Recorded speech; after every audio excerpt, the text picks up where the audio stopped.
El nuevo Pro SL no tiene clavos, pero tiene un agarre increíble. Con una plancha de carbono adicional para optimizar el retorno de energía y un nuevo y moderno diseño, el zapato original de máximo rendimiento sin clavos tiene algunas ventajas importantes. All right, here with Bianca Pandanganan. Bianca, what a round out there. Thank you. What a round out there today. Just take me your thoughts through this first round of the Cognizant Founders Cup. I really tried to stay patient out there. This course is very narrow, so I just kept my mindset very, very simple. Just try to hit fairways and greens, and that's exactly what I did. I think for the most part, I stayed very, very patient, but I made sure to give myself a lot of good looks on birdies and, just try to take everything hole by hole. I mean, I had a pretty good break last week to just kind of reset, and I think it did me pretty well this week. What did you do in that break? I literally just rested, stayed at home. Well, I was home for 3 days, which is nice. It's always nice to sleep on your own bed, even for that short period of time, but it's pretty much what I did. Did some journaling, just reflect on what I've been doing so far and try to think of new ways to make, things better. I know you've recently moved to Florida in the past couple of months, so I'm assuming when you say home, you mean home in Florida now on the East Coast. Yes, it's kind of weird. It's weird because I feel like now this isn't the same kind of flight, this isn't the same kind of preparation. Exactly. So what was this week like for you, kind of, as you said, looking at your mindset and kind of going about it a different way? It was something new, but in a good way, because I think for the past 2 years I've based myself in California, and every time I'd fly to Jersey, I'd have to take into account, the new time zone, flying across the map, or, well, I guess the U.S., but it was nice just having a 2-hour flight, not struggling with a time zone, waking up 3 hours later than what I should be waking up, but I think it's a good change, so I'm looking forward to what good luck Florida brings me, my new home. Steve? That was a 66 that looked all the world like it'd be a 62. Do you walk away saying, wow, I played really well today, or do you say, man, I left some out there? I guess I just try to take the positives, out of this game. At least I know that I could play good golf on this course. So I guess, I'd say that I wouldn't say it was the best 66, but you can't really complain over a 66. 6 under is 6 under, and it put me in a good spot, especially for tomorrow. So I guess you always just try to look at the brighter side of things. And what happened over the course of the last week and a half that you saw this coming? Because you've had some struggles leading into this.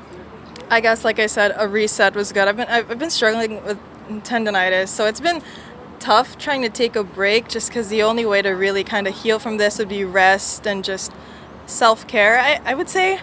So I don't know, I just try to take things day by day now. It's hard, when you know that you've had a couple of bad weeks, but having a break, having a few days off, I think it's very good for me, just because I get to just focus on myself, think of what I could do better, and just go on from there. And you've got 431 relatives in the area. How fun and how difficult is it having that many people around that are, your cousins and that sort of thing?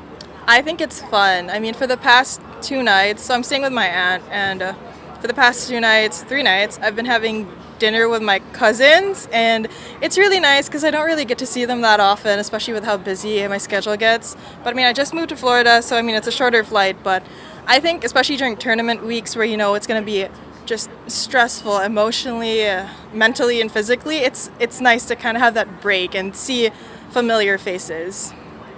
Taking a look specifically at the round, a birdie on 2, 6, 7, and 9 to have a bogey-free front 9. What was working so well there, and how did it feel to have a birdie as you made the turn? I honestly just hit every one of those birdies very close.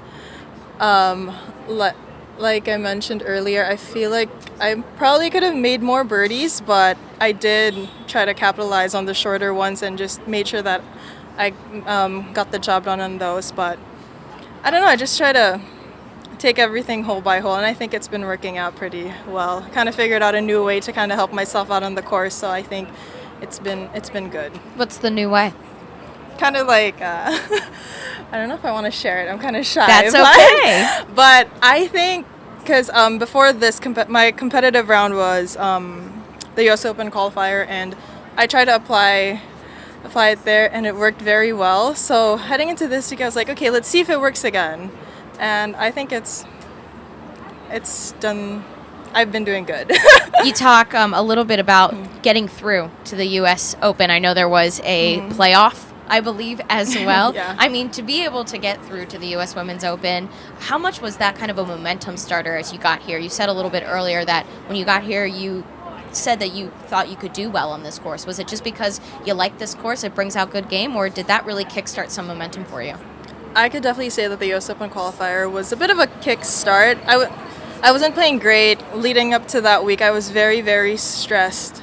I didn't even tell anyone how stressed I was heading to that. I mean, it just felt like I had no control over my game, and I just told myself this is something new. Brand new week, brand new day, anything can happen. Golf is just, it's a crazy game. One week or one day you could have a really bad round, the next you could shoot a 61. It's just, I just try to erase everything that's going on in my head just to start fresh, and I think it really helps mentally just to not focus on the bad stuff that's been happening. So I would say the US Open qualifier was a very, very good kickstart to the momentum. And I mean, this is the first time I've actually gone through a qualifier, so I think it's a lot more fulfilling and rewarding.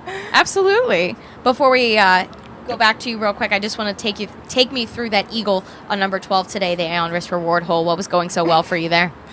It's a pretty narrow hole, and I just made sure that I hit it right down the middle. My caddy and I just choose a good target.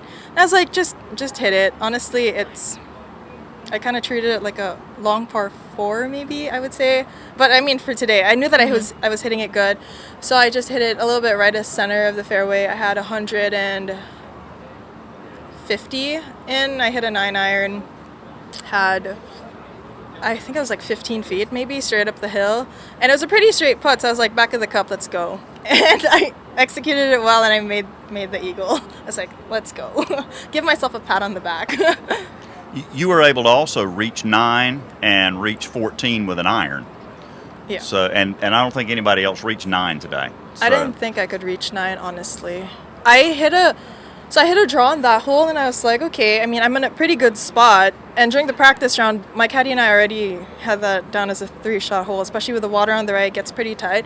But I was in a good spot, and I knew that I felt good heading into that hole. So I don't know, I guess I had a lot of trust in my club, and I knew that I could hit it where I wanted. So I just went for it. And I mean, I kind of just missed it long, but I converted the birdie. And what iron did you have into 14? 14, I had that was a 4-iron. 4-iron? Yeah, 218, I believe. 218? Yeah. Now, the driver's obviously one of the most effective weapons in your bag. This golf course, as you say, is pretty narrow. Is it something that you feel comfortable with on this golf course? I mean, I feel like for this week, I feel pretty good about my driver. So if I feel like I can hit my driver straight, I'm going to hit my driver. And as long as I really know where to miss, I think I'll be fine. I think there's a decent amount of bailouts off the tee, just knowing where to miss, and I think it worked out pretty well, just making sure I have the right targets, just so if I miss-hit it, I'd still be in a decent spot. The tee shot on 9 was 290. Was that the longest of the day? I didn't know that, but maybe. I guess. All right. Thank you, Bianca. Thank you. Tanto jugando suelto como en competición. Tanto si se trata de un rápido 9 hoyos o de un gran 36. Tanto si juegas bajo presión o arrasando, siempre das lo mejor de ti. Nuevo Fuel de FootJoy.